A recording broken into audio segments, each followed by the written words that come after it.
So can I throw the perceived or general criticisms at you in a way where I don't want you to feel on the defensive. I want to get the logic of stuff that is said about you. That's why it's great to get to talk to you. So, and the other thing is, like, you know, there have been, you know, the Wales, Germany, Austria, Bosnia, Italy results. So clearly this stuff works some of the time as well as not, you know. So I appreciate that. Well, so some common themes which would be discussed would be training ground. There's a lack of attention to detail as such. There's a more hands-off approach, maybe a Cloughian type approach, that's the way you operate. Is that fair? And what's your logic on that, your reasoning? Well, my reason fun enough, I was asked a question today, why do you announce the team just an hour before kickoff? I was going to come to that. All right, okay. Yeah. Announce it. Well, I've always done that for a start, you know. And aside, I did that the night that we played in the UEFA Cup final for Celtic against Porto, who went on to win the Champions League the following year. There is a difference. There's a difference in the sense that there's two things that are really important here, and it's really simple. Brian Clough is a great manager, fine. Alex Ferguson, one of the great managers of all time. Alex Ferguson he was there at training all the time. He didn't interfere at different stages. I know he was dealing with world-class players, but he hadn't got world-class players available to the moment he walked into Manchester United, and he had time. He needed time to build up, but you're talking at club level now for a start, and that's really important. First of all, you have to do your job, but before you do your job, you have to know your job. And if you could ask any player that has played with me at club level, ask any, and even players that I fell out with, and there would be one or two. I think they know what their job was. I think they knew what their job was, and then it's a matter of doing it. So, if you're talking about somebody not knowing the side, there's a fairly decent chance that at least 8 of the players will know that they're going to be playing for a start. It's a fairly decent chance that 8 of the players will know their position. It's a fairly decent chance that 8 of the players will know what is expected of them. And 1 or 2 players who might not know, I may have told them the night before that they're playing anyway in the game. So, I'll tell you. And what's the logic? Why do you hold off? Why not say it's 7 o'clock the night before and let them have a chat amongst themselves? Because not every single player, not every player wants that. Some players like to, you know, some players who are told they're going to play in a game the night before might not sleep at the end of it all. George Best, the very first time he's ever played, Matt Busby, considered a reasonably good manager, you know, I think maybe one of the best. Matt Busby talking to a little genius who turned out to be a genius, but his opening game didn't tell him until an hour before kickoff, travelled with him, I think it was against West Bromwich Albion, said, you're playing in the game. So he didn't know him intimately in that sense, and thought he didn't want to have a sleepless night. So there, you know, and I for instance, I noticed that publicly, I think that Gareth Southgate, who had a terrific tournament with England, announced the first side a couple of days beforehand. He soon realised he wasn't going to do that all the time, you know. Yeah. So, but the players would fairly. I know there was 1 or 2 that we as pundits or people were mulling over whether he would start with. I mean, Raheem Sterling or something. I guess here at the end of the day, but he would have. I'm quite sure he would have had a word with Raheem Sterling beforehand and said, "Listen, you're playing, but we're not announced it tonight till later on." Yeah. So those sort of things can happen.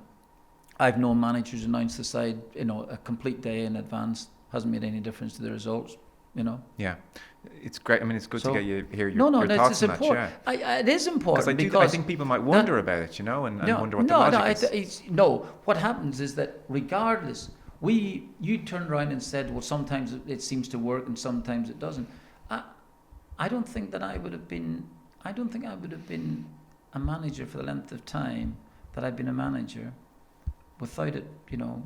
It wouldn't just occasionally work. I know, and I hate to sound as if I'm the defensive, but I think my record in management would kind of sort of speak for itself, you know. Sure. To feel that announcing a side, if I thought that winning a football game And generally speaking, when I'm managing the Republic of Ireland, we're actually fighting against players who are technically better than us.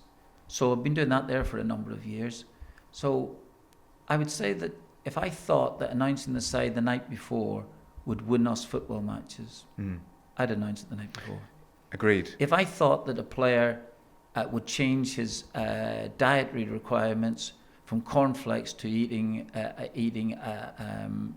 a large slice of bacon, would change his mind or change his ability, I'd do it. I'd do it. And on the training ground, is it fair to say you're hands off? Like various former players, and not necessarily in a critical way, but they have said things like, well, corner routines or just general. There's an element of like your good players go out and play. That might be. I know. I've seen that so often.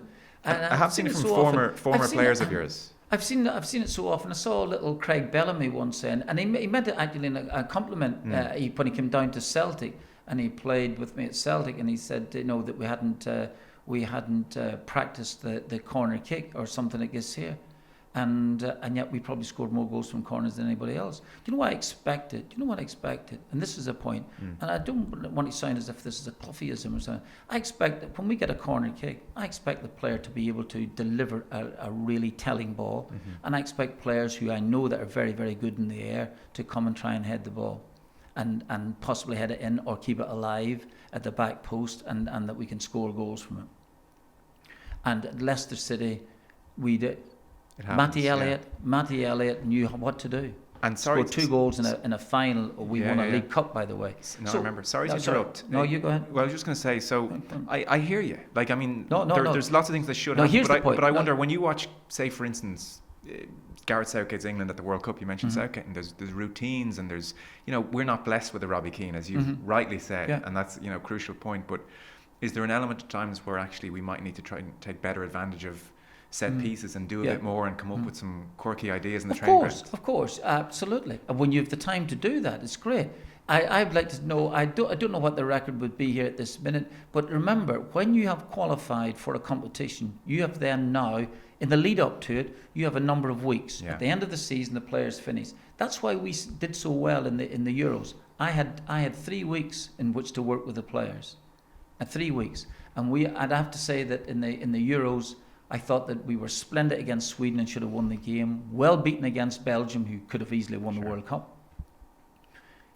Brilliant against Italy, and if we had a couple of more days rest against France, we might have forced a side who's end up winning the World Cup. We played very good football against the French. And played really good football. There's a difference here, and I think that this is important to say to you. There a ferocious difference between tournament football, being there, and actually trying to get there. The trudge of Serbia and away on trying a to heavy get pitch. there. The two totally different things, as if the players can throw off the shackles. Now, getting back to the point about there's only a certain length of time. I'm surprised that intelligent people like yourself and really people who would even think about the game would actually maybe stand back and analyse how much time someone has. For instance, we've got the Wales game coming up on Thursday. We've got players playing on Sunday. Their normal routine would be not to train on a Monday at club level. So if we continue that routine, so we've got players, Burnley are actually playing on the Sunday, so we have a number of players, Burnley, and we'll play. So they'll come to us on Monday, but they wouldn't train on Monday. Tuesday, we've got Tuesday before we fly on Tuesday to Wales for a game on the Thursday night. Well, it stands to sense that you wouldn't have time to do all the particular things. What you will have when you get a couple of weeks to work with them